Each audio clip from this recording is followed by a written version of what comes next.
The New York Jets. I mean, not often do you leave MetLife Stadium feeling oh so good about your New York Jets. Putting an absolute can of whoop ass in the home opener on the Patriots. Jets 24, Patriots 3. We're here live on YouTube to react to the home opener win over their arch rivals. And we'll do that with a little crossover with the host of the Believe in Jets podcast. He does with Bilal Powell. That's Rami Lavi.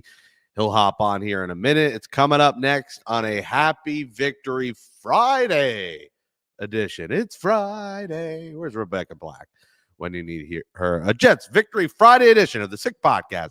Jets Flight Club. Jake Brown, let's do it. Turn up your volume.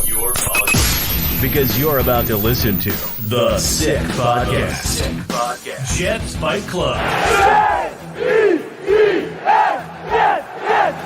The sickest New York Jets podcast. It's gonna be sick.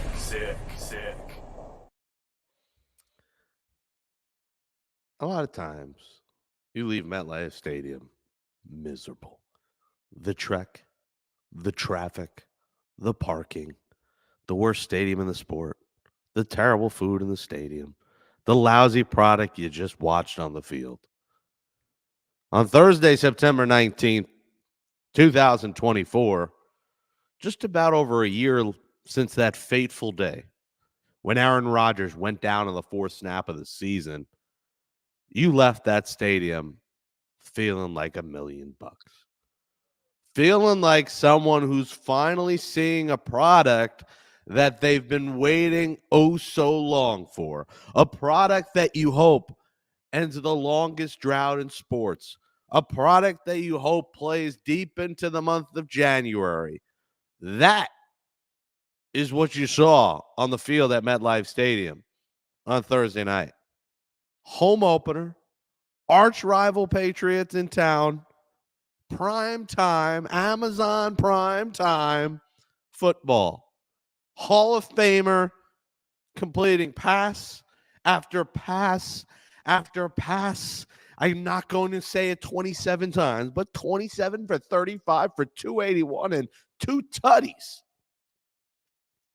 And the Jets also had a touchdown and extra point at sacks. 7 of them. 5 on Brissett. 2 on Drake May. Everyone got involved. 8 different receivers getting involved. A forced fumble. That's 7 sacks. One fumble. 8 receivers. 281 from their Hall of Famer. And a 24-3 win in the first time Bill Belichick wasn't on either sideline in a Jets-Patriots game in nearly 2 decades. You leave with a 2-1 record.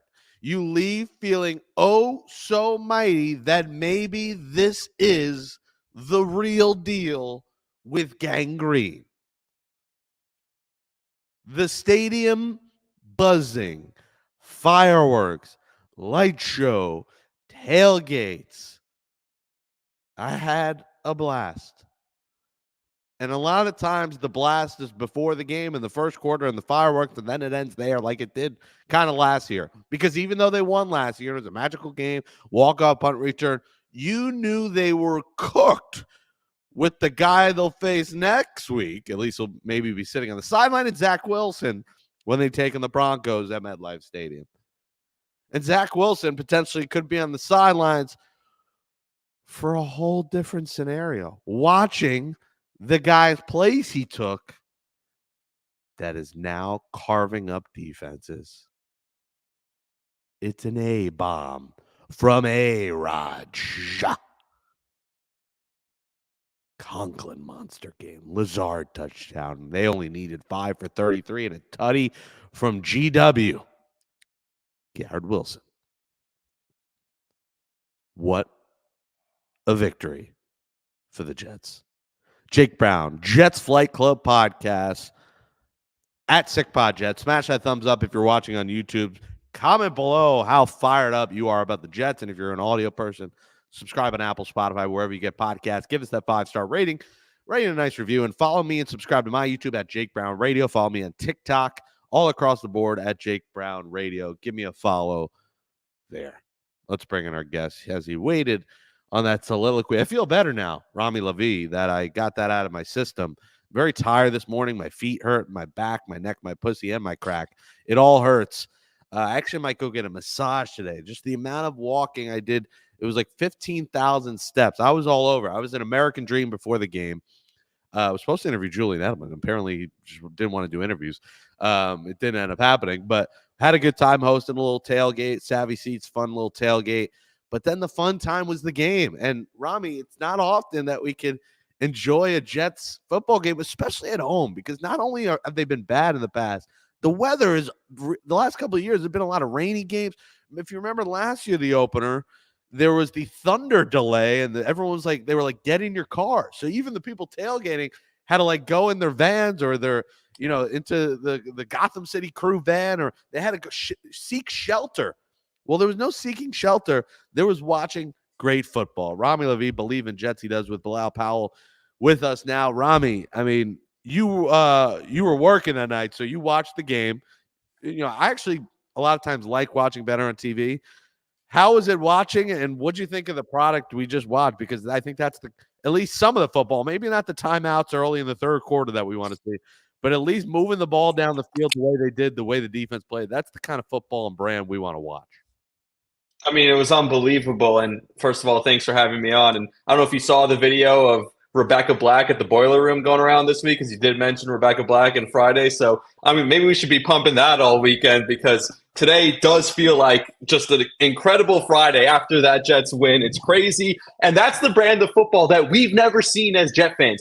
I was emotional watching it on TV. Like you said, I was at WFAN exactly a year ago when I saw on Monday night the home opener. I was in the newsroom at WFAN watching it and seeing Rodgers go down, and that reaction, and texting with my father and texting with Bilal and being like, what the hell's going on? And I have those screenshots from last year, and the difference to this year, where now we're complaining about things like the head coaching and stupidity, because there's so much good from Aaron Rodgers that we don't even need to worry about that. And this was so different, because Bilal and I talked about this yesterday. We were like, Aaron Rodgers, he still can make all the throws, but he's not himself. He looks a little older. He's a little rusty. The fact that 4 days after he was taking these choppy steps in Tennessee every time he tried to get out of the pocket, to look like the guy that we saw 5 years ago in Green Bay, where he's rolling to his right, rolling to his left, making throws on the run,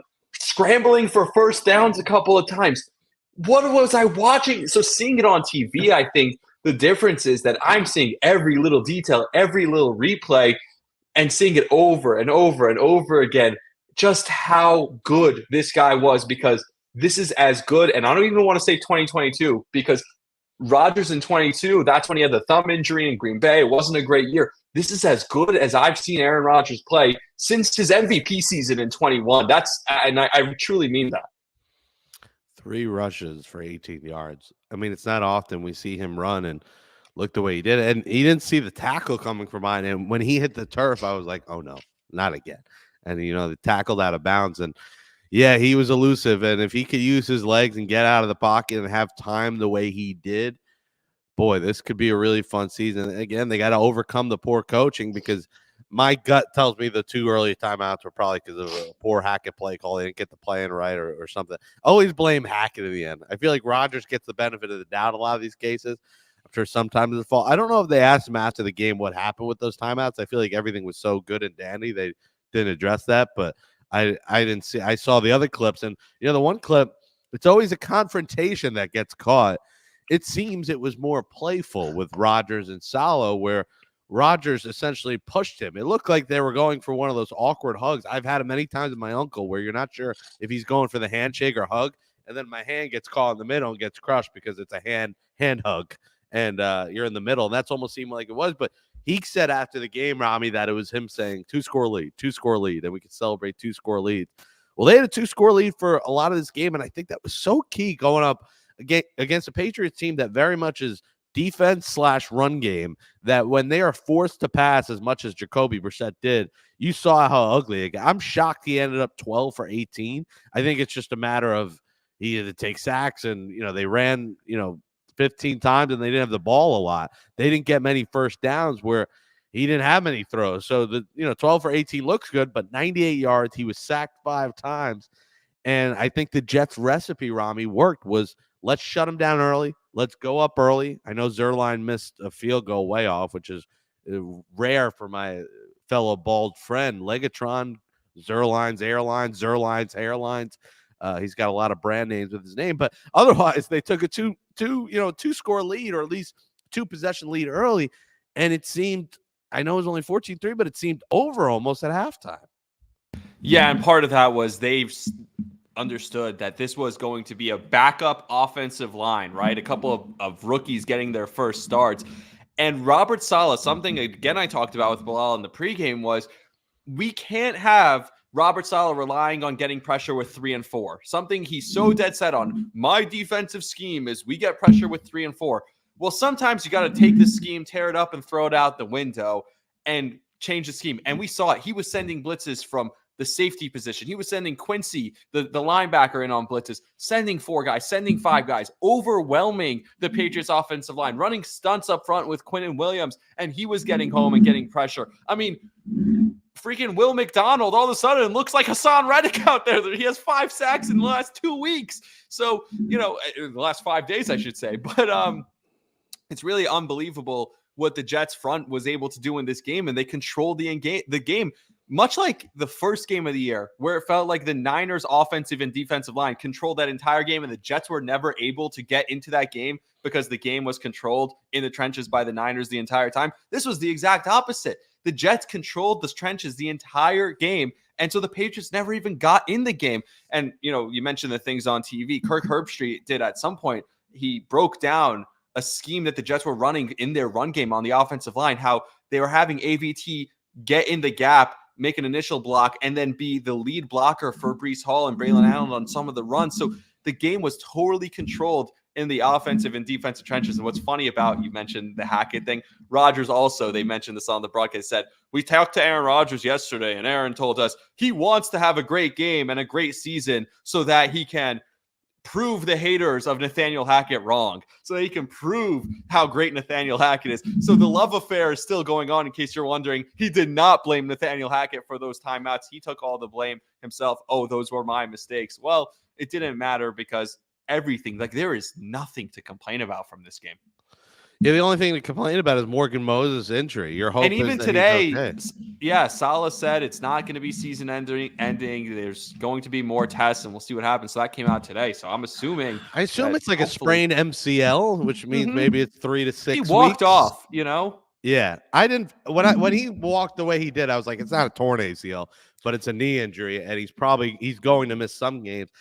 But now the Jets finally get a break after what was a brutal schedule, and it still is because they play, one, and then they still go back to London. It's not like they get like a little normal break, and I know Rodgers is probably going to be smoking blunts all across New York City this weekend, I'm sure. But the players were in good spirits after. I was actually in the player lot after the game. Don't ask how I got in there, but I was in there, and they were all smiles. Everyone was happy. You always find a way, Jake. Yeah, I mean, it's the Jake Brown effect. I always end up somewhere. I shouldn't say it probably shouldn't be, because I think I do belong. I've been in the industry a while, in 10 years, a lot of hard work. And yeah, it's a good time. Ulbricht's got a great beard. What a great beard up close. I didn't say that to him. I just said great game, coach. But yeah, so Denver's coming here, and then you go to Minnesota, but like somewhat normal schedule for now. And then of course Monday night game, then Sunday night game, and it's back to craziness. But you got a home game, you got a London game, and then another home game, and a chance for you to kind of string some wins together. And not only have the Jets been just inept as a football team for a while, they've had some bad Septembers. Like, they never get off to good starts.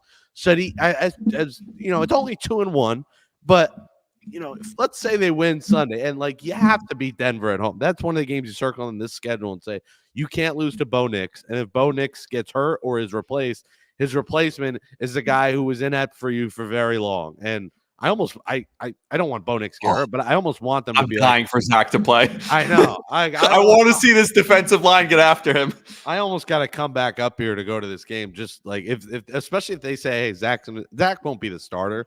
They're going to keep trotting Bo out there. But man, if Bo takes a vicious hit and Zach's in, now here's the thing. I would think the fans boo him, but maybe they cheer just because he's out of here. Like it might be a very mixed emotions because I think people might be like, yes, fine as another uniform. Let's give him a round of applause because we know what we're about to witness. But you might boo just because of the amount of nightmares he provided for us and just how bad he was. So that's going to be intriguing, but might not happen. But anyways, a must-win game. And listen, you win that game, you're 3-1 going to London. And I think that's what we all looked at as we hope that's the Jets record when they cross the pond, Rami. And it's a very realistic chance of happening.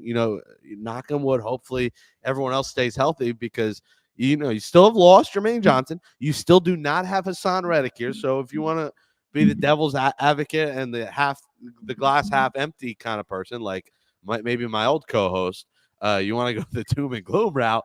That's the doom and the gloom is that Morgan Moses is going to be out. Jermaine Johnson is out. You still kind of do need a pass rusher. While Will McDonald, 5 sacks in 5 days is like a next SNY special during a Jets weather delay in 2027. I usually joke it's the Mets yearbook, rain delay special. It's been special what Will McDonald has done. It's absolutely remarkable what he's become because, no one approved of that pick. There very few people were like, why are we drafting another pass rusher? And now we went from why another pass rusher to Rami. We could use a few more of them. And one of them was supposed to be here and he's not. Yeah, well, this guy has been the only pass rusher so far who's getting all this time. That's why I mentioned the blitzes and the stunts that usually the solid defense doesn't run. So I don't know how much they're going to get away with that against other better offensive line, better teams. But like you said, they're going to play against Denver next week. And how great do these 10 days off feel now that can you imagine how devastating the 10 days would feel if they lost the home opener to the Patriots or something catastrophic happened? So these 10 days are going to feel awesome. I wonder if those Zach Wilson truthers are still talking about that one drive against Kansas City last year after seeing Aaron Rodgers play last night, because you talk about booing versus cheering. There were so many Zach Wilson truthers who still this year during preseason were talking about like a drive he had or a throw he made in a game for Denver against third stringers in the preseason. Because by the way, he's not even the backup. He's behind Jarrett Stidham. He's the third string quarterback. He's on the practice squad. So he's the third string emergency quarterback for Denver. But the Jets, you mentioned the slow starts. They were 1-9 in their last 10 week 3 games coming into tonight, or last night rather. That's crazy. 1-9 in their last 10 week 3 games. This team is awful in week 3. So whether they were 1-0, 2-0, 1-1, feeling good about themselves, 0-2, desperately need a win going into week 3, didn't matter. They were always losing in week 3. And this game wasn't even close. So I feel really good about the Denver game. Going across the pond to face our old buddy, Sam Darnold, I still feel pretty good about that game too. We'll see how they fare this week again. But they're 2-0, so maybe a little surprising there. But yeah, this is as good a time to be alive as a Jet fan, because it's not just about what we saw. It's now that you could be in any game, because if Aaron Rodgers looks like that, it doesn't matter if you're up 2 scores, down 2 scores. As long as the ball is in his hands and he looks like that quarterback, you have a chance to win any game. And I think the fans, the team needed it in the month of September, because let's just go to history here. 2018, no home wins in September. 2019, no home wins in September. 2020, they didn't win a damn game till Christmas, till Hanukkah in December. They didn't win a game, period. 2021, no home wins in December. 2022, no home wins in September. And I'm saying December because 2020. 2023, yeah, they won the first game, but you lost Aaron Rodgers. That was a loss. That was not a win. It's essentially a loss. So it's been, 7 years since you really won a game in September and won one convincingly like they did last night. And I think the fans, you felt the aura. I felt leaving the building, like fans were fired up, and that's huge for them in terms of ticket sales. Like a lot of times, like my buddy Jay Gassman was telling me, he was having trouble giving away tickets. Like he was like, people would give him tickets, and he's like, people didn't want them. And now I think they could be a must-see product, and we've just been waiting so long for it. And the drafting has been huge because you weren't sure how the running back room would play out, but I think you're seeing it now. And you're seeing the Jets be able to spell Breece Hall and give him a breather. And I thought even at times when they were up late, big late, I'm like, why is he in the game? I thought Tyrod Taylor was going to come in, who, by the way, had a great fit on after the game. That man, I think he won best dressed in the Giants locker room last year. I see why. He has cool fits, things that I couldn't pull off, but he can pull off. Although I would try. I would try and wear some of the stuff he does. I wouldn't look as good, but I would try my best. And, you saw it, 16 carries for Breece, 11 for Braylon, 109 yards combined. Even Isaiah Davis got a few touches. They don't have all the depth in the world there, but you have a kind of like the Giants had Earth, Wind, and Fire during the Super Bowl years. The Jets have Hall and Oates. How do you like that? I like that. That's pretty good. Hall and Oates. Get it on a shirt. I mean, Allen and Hall and Braylon and Breece. I mean, but Hall and Oates. That's what the Jets' backfield is. And what I like, too, about him, Rami, is not only are they ones, they're both kind of power backs, but Breece is a little more elusive. Braylon's the power back. They both are receiving backs. You're seeing Braylon Allen come out of the backfield and be a receiver. And Breece, that's his specialty, where they can do a lot, and they haven't even done much of a screen game at all, which I'd like to see. I love a good screen. I love a good reverse, but they both give you different elements, and I think it could be really fun. Again, if Nathaniel Hackett does it right, you could have fun with this backfield, and you could have fun with the tight ends. And I said to my buddy Ben, I'm like, Tyler Conklin is going off tonight. He was so due. Rodgers was so due to find a tight end, and you got it. Hall and Oates in the backfield, Conklin and even a little Rucker at tight end, and an offense that was spreading the love on a beautiful home opener.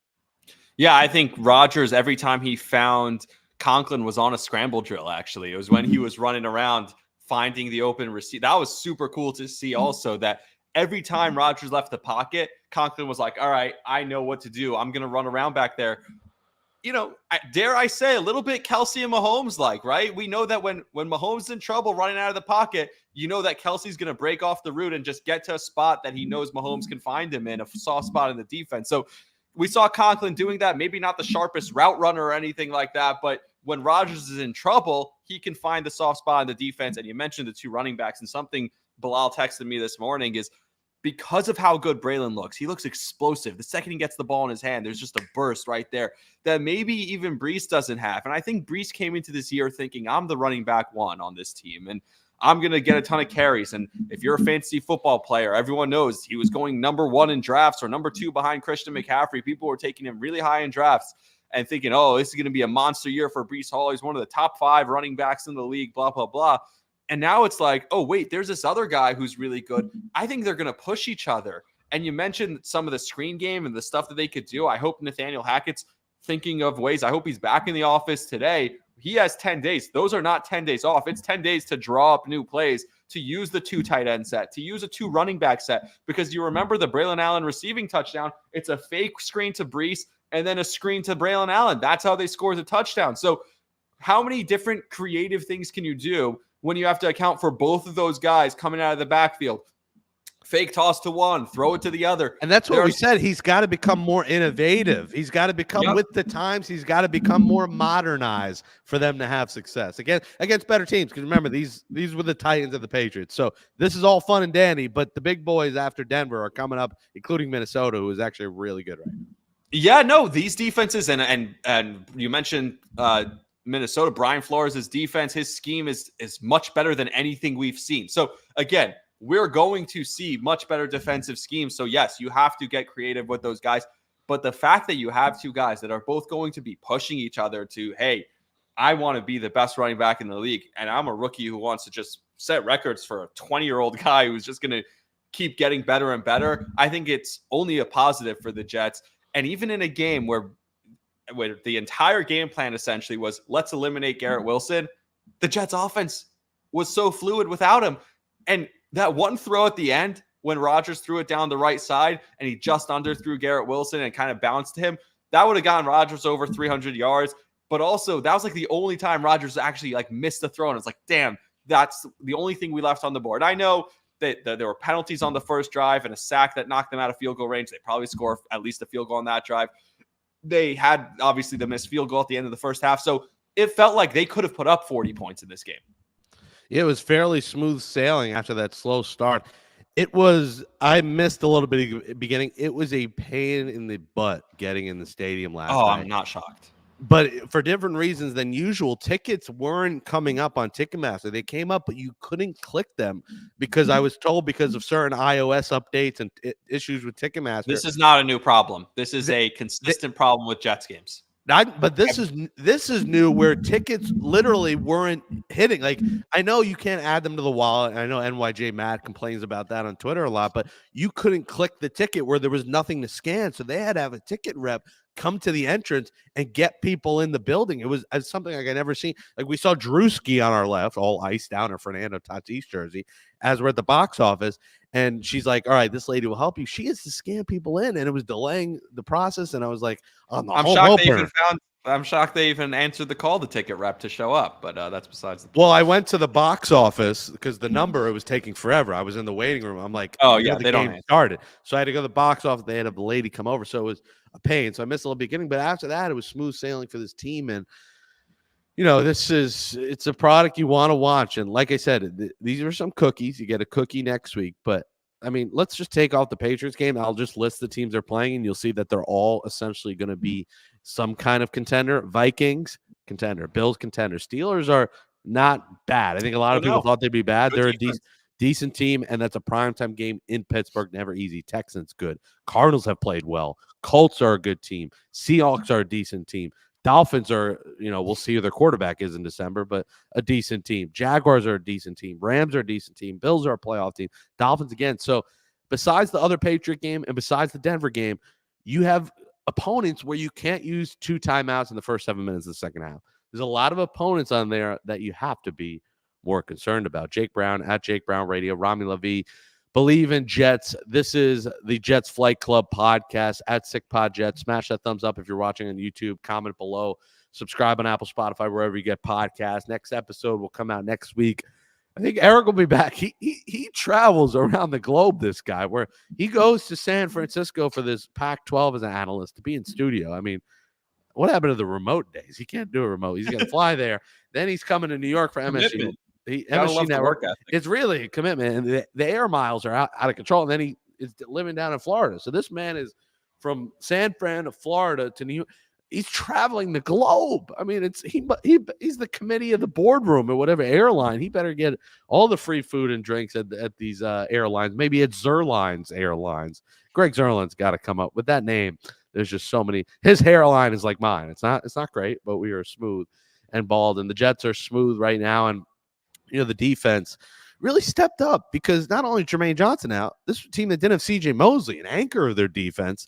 And, while Mosley isn't the same player he used to be, he is the anchor. He is the leader. And everyone stepped up. And it was good to see Quinnen get a sack on the board because, the box score watchers, and even if you're just a football watcher, it hasn't been the same Quinnen Williams. And listen, I know he gets doubled, and I know he's still been good, but it was good to see a great game from Quinnen Williams. And Will McDonald, like you said, Jamin Sherwood continues to play well. Chuck Clark making a statement with a tackle for a loss with a sack.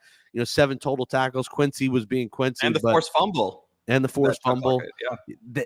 This was a team defensive effort, and I know it was against a bad offense, and Jacoby Brissett's not that good. And, even Drake May just looked pretty awful, and you see why Jacoby Brissett is the starter. I know it was garbage time, but Drake May sacked twice in that fourth quarter. But this was a team effort, Rami, and I think that's a strong sign. And you know what? These easier teams early are good because these are warm-ups. Because remember, there's one less preseason game. This team's still trying to develop that cohesion, and they can use another week next week to develop that cohesion. This is the NFL. Denver could beat the Jets next week, but these kind of warm-ups and games against lesser opponents are good tests for them and get them ready, get them cohesion, get them to work out all these kinks and be ready for that Minnesota game and beyond. Yeah, and shout out Jamin Sherwood just one more time because he was awesome from the moment he came in to replace C.J. Mosley in the Tennessee game to this game where he had to step up and he knew he was starting. And the fact that he was able to just give, because C.J. probably could have gone, he's probably going to play against Denver. The fact that you didn't need him, though, he's the quarterback of the defense. And the fact that you were able to, and he had an earpiece in on the sideline, I'm sure he was contributing from the sideline. But the fact that this defense was able to do what they did without CJ on the field, coaching them and being the coach on the field there, that was awesome to see. And Sherwood really stepped up. I know he had that one penalty called against him where he lowered his shoulder into a guy's head, which was also kind of a weak call. Like, there was nothing for him to do. He was tackling with his shoulder the way he should. He just couldn't get it. The receiver couldn't get his head out of the way in time. That's more what it was. But all right, whatever. He took that one penalty. Other than that, it was an awesome all-around game from the defense. You mentioned the defensive line. Obviously, you mentioned Chuck Clark looking noticeable, and Quinnen Williams. Quinnen Williams was, from the get-go, it was like Quinnen was like, I want to come out here and be a game wrecker, and he really was.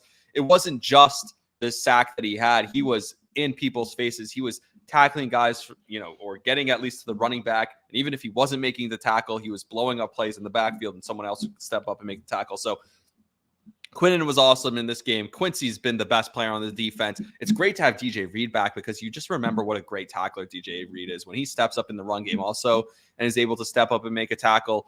That's awesome too. So really, like, all around great stuff. I wonder, will there be rust with Rodgers? There's two ways to look at this. Will there be rust? Because the fact that 4 days after he looked the way he looked in Tennessee, and I know I said this already, but the fact that 4 days later he was running around like that, it almost made me think that he was like holding back the first 2 games. He's like, let me show you what I'm really capable of in the home opener. I don't want to show my hand. I want to put on a show for the home crowd. When we're on the road, I'm just going to, play it safe the first couple of games. So once we get home, then I'm going to actually show off. Or maybe playing twice in 5 days was actually beneficial for him to get the rust off, and maybe he'll look a little rusty again in 10 days. I don't know. I guess the only way we'll find out is we'll see what happens against Denver. But either way, again, it's just truly amazing that I never thought we'd see. And I talked to Bilal about this. I never thought we'd see that Aaron Rodgers, that mobility again. And now I believe that we're going to see a lot more of it the rest of the way. As long as he slides, the one where the guys come from behind, I just don't think he saw him or heard him. And I think, he took a late hit also, and he jumped right up, later in the game. So I think, I don't know. I love when he runs. Listen, as a guy who loves mobile quarterbacks, maybe it's the Madden in me. I haven't played Madden in a while, but when I do play, I love a quarterback that runs. Like, the slow ones are infuriating. If you're healthy, you're healthy. I don't know. Yeah, I mean, he had room to run. He probably could have ran more. He played it safe, and the turf always scares you. But, man, this is what you wanted to watch. This is what overcame the McAfee interviews, the RFK running talk, all the politics stuff, all the crazy talk sometimes with Rodgers was we need to see him on a football field playing well, because you almost forget any of that happened with how good he looks. And go to Egypt for 6 months. I don't give a shit as long as you're doing this on the field on Sundays. Exactly. Like the mini camp, all that, like that story that really was a non-story. Like, now you're seeing why he went to Egypt. Now you're seeing why he, ayahuasca, whatever drugs he's doing, whatever method of medicine he does, you're seeing why he does it. And you're seeing, maybe we should all do ayahuasca, or maybe we should all go on these freaking weird excursions or escape rooms or black rooms or darkness retreats, whatever the hell he's doing. Maybe we should all do it, because if we look that good at our profession like he did last night, it'll be a thing of beauty. In the words of the great philosopher Michael Bublé, it's a new dawn, it's a new day, it's a new life for me, and we're feeling good. That's my Bublé voice. We're feeling good as Jets fans. Rami Lavi, you could catch him on the Believe in Jets podcast. Bilal Powell, you catch this show, Jets Flight Club, Jake Brown, Rami Lavi, at Rami_Lavi, at Jake Brown Radio. Rami, great to have you on. A happy Victory Friday. This is, I guess, the only Thursday game of the year, right? No, they have one against, I think it's the Texans later in the year. Is also a Thursday. Oh, the Halloween game. It is on Halloween. That what it is? Yeah. All right. So one more Thursday game on Halloween, but it's nice to go into the weekend, not only with the Jets, but the Mets. And I'll be at Citi Field, the final 2 home games. The ETSs are bringing me so much joy during this time. A playoff push, a Jets season, everything is good. Rami, let's hope we keep the good vibes rolling. Rodgers stays healthy. Morgan Moses comes back healthy. For now, it's your time, Olu. It's your time. A lot of people question the pick. Should have took Brock Bowers. Well, Olu, you knew his time would come soon, because there's always offensive lineman injuries. Olu Fashanu will start against the Broncos, and we can see what this kid has at home, scarily on that MetLife turf. Hopefully he makes it through. But Rami, good to have you on.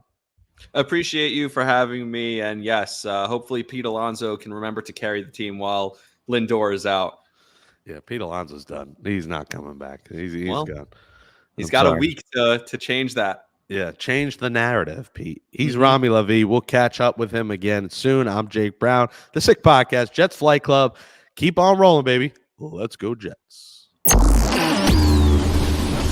And that's a wrap. Hope you don't miss us too much until next time.